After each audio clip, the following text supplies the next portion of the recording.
मित्रांनो, आज आपण बघणार आहोत की आता प्रधानमंत्री पीक विमा योजनेमध्ये फार मोठा बदल झालेला आहे। नेमका कोण्या गोष्टीची बदल झालेली आहे तर मित्रांनो, याच्यामध्ये काय केलेलं आहे मित्रांनो, आता खरीप हंगामापासून याच्यात एक नवीन नियम समाविष्ट केलेला आहे। जसे की आता वन्य प्राण्यामुळे जे काही नुकसान होणार आहे की नाही त्याचं सुद्धा विम्यामध्ये समाविष्ट झालेलं आहे।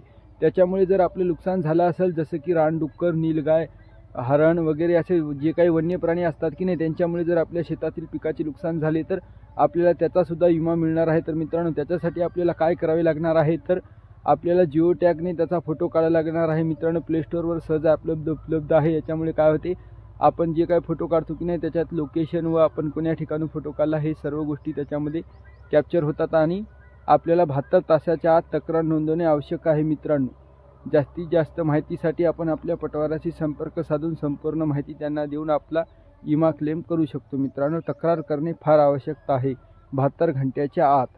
जय जवान जय किसान।